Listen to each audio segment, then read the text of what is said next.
Ola a todas e a todos. Hoxe quería falar brevemente de cuestións referentes ás redes sociais, onde mesmo colocaría o asunto este do YouTube. Simplemente comentar que as redes son como unha moeda, non? Teñen dúas caras. Por unha parte temos as cousas positivas, as achegas que está a facer cada persoa, os comentarios que achegan pois, nova información, novos debates, novas formas de pensar. E por outra parte está o obsoleto, o vello, o inservível. Con isto non quero dicer que todo o de atrás sexa inservível, mas estou a me referir a certos tipos de discurso. Ben, este preámbulo é simplesmente para comentar que aquí as persoas son libres de chegar e ver os vídeos de YouTube, o conteúdo é de graza, estamos aquí por amor ao que facemos e non esperamos nada máis do que iso, non? De interagir de vez en cuando con algunha persoa que se achega por aquí. Infelizmente, tamén está ese lado negativo. E hoxe, por primeira vez, bloqueei unha persoa aquí nesta plataforma, YouTube. Esta persoa comezou a colocar uns comentarios onde trataba os brasileiros como persoas ignorantes, cuestionando o que colocaban, se estaban certos ou non estaban certos, etc. Depois, dándose a si propio moita importancia e como un coñecedor innato da cultura galaico-portuguesa e brasileira, etc., non é? Comentaba que mesmo tiña contacto e non sei se familia na Galicia e tal e cual, e isto utilizaba como un argumento para colocar cuestións e que iso, de alguma forma, esta falacia lle dese unha autoridade. Mas non é o caso. É dizer, é o típico vello portugués que ven dar no cu ás redes sociais, nomeadamente no YouTube. Que acontece? Que eles propios evidencian certa xenofobía contra o pobo brasileiro e contra o pobo galego. Obviamente, sei que teño persoas que me están a seguir desde Portugal que son xente normal e decente, mas há persoas estúpidas que veñen a crear confrontos e a deixar as persoas nun estado desconfortável. Ben, entón, quería ler aquí uns dos comentarios que eliminei porque eran ofensivos. E entón, eu estaba a responder aquí a un compañeiro, Xosé Luís Maceira, e dicía eu, debemos de obrar con intelixencia e ouvir o discurso de todos para elaborar o noso. E entón, ante este comentario, apareceu esta persoa e comentou o seguinte: obrar, interrogante, interrogante. Sabes o que significa obrar en Portugal? Eu, obviamente, xa esperaba que despois de colocar os comentarios que colocou, aliás, comentarios que ainda non dixen nada, comentarios do tipo pois galego e portugués son cousas diferentes, é dicir, un discurso absolutamente contrario a todo o que teño no meu canal. É dicir, non lle dixen nada en absoluto. Deixei que comentase, que expusese a súa opinión, aínda que fose dunha forma falaz e sen ningún tipo de soporte, nin nada que lle dese pois unha veracidade o que comentaba, que é o que pretendo eu cando estou a elaborar os vídeos, colocar pois fontes e facer reflexionar sobre determinados asuntos que é o que nos interesa ou o que me interesa. E entón, teño esta resposta del, obrar, sabes o que significa obrar en Portugal? E eu, xa farto de ler os comentarios que se sucedían en cuestión de poucos minutos, respondí o seguinte: o mesmo que na Galiza, do latín operare, realizar, executar, axir, actuar, etc. Sabe o señor? Entendo que o comentario é algún tipo de indirecta após ler os anteriores, non é? faga o favor de nos iluminar, entre aspas. E o señor responde: non fique de pé atrás, que non é caso para iso. O meu pai, que era do Porto, usaba moito ese termo cando tiña que ir ao, e coloca en castellano a palabra, servicio. En vez de servizo, que sería a forma, ou galega, non? Servizo, non servicio. Referido á casa de baño, obviamente. Ou cuarto de baño, ou como lle quixéramos chamar. Ben,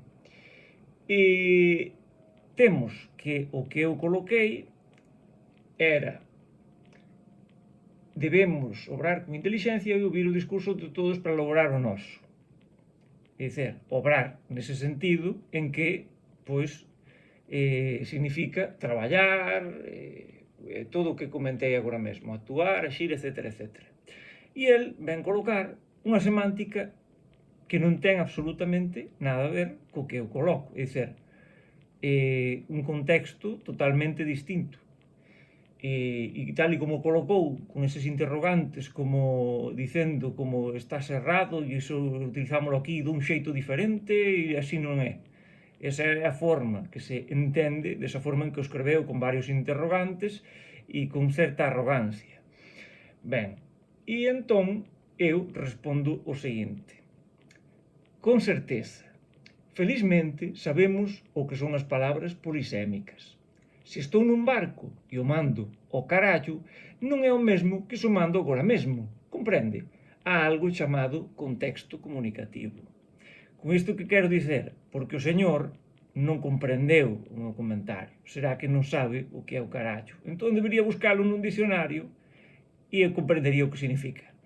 O carallo, referíndome pois ao pau maior, non? Onde se sobía nos barcos na parte superior para ver desde lonxe o mar e ver se a terra e alertar neste tipo de casos. E entón eu coloquei este comentario pola mesma cuestión, non é? No primeiro sería un uso, digamos, normal, porque estamos a falar de algo que é unha parte do barco, e na segunda parte, mandalo ao carallo, xa sería unha forma dun uso pois máis coloquial, vulgar, como lle quixéramos chamar, que é o que el propio utilizou no seu comentario, que está totalmente descontextualizado neste canal de YouTube, non só, senón neste vídeo en que comenta. Ben, e a isto o señor zángase e responde o seguinte: que sutileza, de facto, você entende mellor o brasileiro. Moitas exclamacións. É dizer, considerando a miña linguaxe vulgar, inapropiada, etc., está a dizer que os brasileiros teñen ese linguaxar, non é? Esa forma de falar, é dizer, un preconceito totalmente racista e que non ten lugar neste canal meu. Porque, aliás, moitas das persoas que me están a seguir son do Brasil.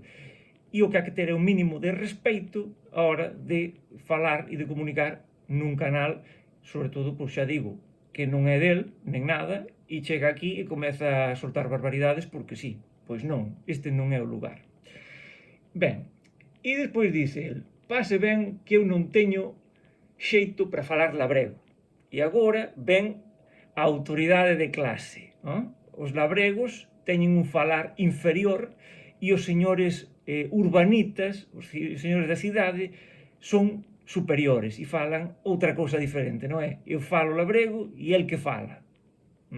Entón temos aquí unha dupla de racismo e unha certa autoridade e capacidade determinadas polo lugar en que se mora. Neste caso, o señor da cidade, que se cree superior e que fala mellor que os do campo.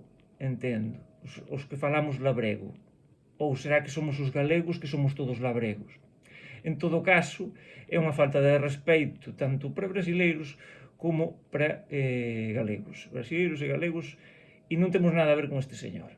E repito, os portugueses normalmente non son estúpidos como este fulano. O resto son persoas bastante decentes, por lo menos todos os que coñezo eu. Ben, e ainda por cima completa. e outra cousa va mandar pro carallo o seu pai que eu teño idade para ser seu avó o maleducado. É dizer, este señor que me está a chamar de maleducado porque é un ignorante que non comprendeu o meu comentario, o que lle poderíamos dar certa dose de ironía, pro cual xa que ter unha dupla capacidade de entendimento que escapa moito alén das súas capacidades neuronais, e ainda por cima fala de que é máis vello e que por iso ten máis autoridade. Non, neste canal é meu e son eu quen ten autoridade. Terei máis ou menos razón, estarei máis ou menos acertado, mas no meu canal mando eu, de momento. E por ser máis vello non é mellor, nem máis autoridade, nen é máis nada. E non me importa a idade que teña. E que me chame maleducado é-me indiferente. E máis, eu diría que o maleducado é o señor que, a máis de ser incapaz de comprender a súa propia lingua, pois, aínda por cima, insulta tanto a brasileiros como a galegos revestíndose dunha autoridade que non ten nun lugar que non lle pertence e ademais que nos chaman maleducados os demais, que lle falamos con normalidade e total simpatía cando el o que se dedica é a insultar e a faltar o respeito desde o inicio. É dizer, eu non lle debo nada ao señor e ten toda a liberdade de ir po carallo e ir para outro canal se quer facer os seus comentarios. E isto é unha cousa que quería comentar porque non é a primeira vez que acontece que há algún comentario que non debería estar. E eu non son unha persoa que goste de censurar nen deste tipo de cousas, mas eu estou aquí para crear un espazo para falarmos, para aprendermos, e non estou aquí para que a xente se dedique a insultarse e a faltarse o respeito. Estamos para construir e non para destruir. E, por tanto, gostaba especialmente de facer este vídeo, non somente porque acabe de acontecer agora, e tamén non gosto moito destas questões, o que está aquí a aparecer. Eu, como digo, bloqueei este señor, silenciei-no, non vou dizer o nome dele, non apaguei todos os comentarios, non sei se por bloquear desapareceran todos, mas xa poden ver que neses comentarios, pois neste chamábanos de labregos pouco máis de inferiores aos galegos, noutro comentario dicía que tiña amigos ou familiares galegos, é un misterio como se pode ter amizades e depois insultalos, e máis cousas que há por aí. Había máis comentarios, pois, por exemplo, tamén dicendo que na Galiza non há ninguén que fale galego, porque el foi a Galiza e falaba en castellano. É ser unha xeneralización absoluta dun facto específico dun momento concreto espacio-temporal, e agora pois determino o que há nun lugar a través da miña experiencia puntual de que pois non sei, fui de ferias un día a unha praia e falaba en castellano. Perfeito. Un home dunha intelixencia, dunha cultura, dun coñecimento abrumadores. Incrível. Realmente espantoso. En fin, non vou facer máis longo este vídeo, mas gostaba de deixar isto por aquí, porque xa digo, se há persoas que se dedican a faltar ao respeito, este non é o canal, así que poden ir para outro, se quiseren, e porse a dizer estupideces, mas aquí estamos para colaborarmos e para crearmos un espazo confortable e para aprender, non estamos para andar con estupideces. En fin, nada máis, deixo por aquí, un abrazo a todos e a todas e cuidaivos moito. É dizer, non temos por que sofrer as esquizofrenías da xente nin as estupideces que nos amargan, que nos estragan as experiencias do día a día. Non temos por que suportar este tipo de persoas. Bloqueemos, eliminemos toxicidade e creemos un espazo seguro e amável para todo o mundo. Veña, vémonos na próxima.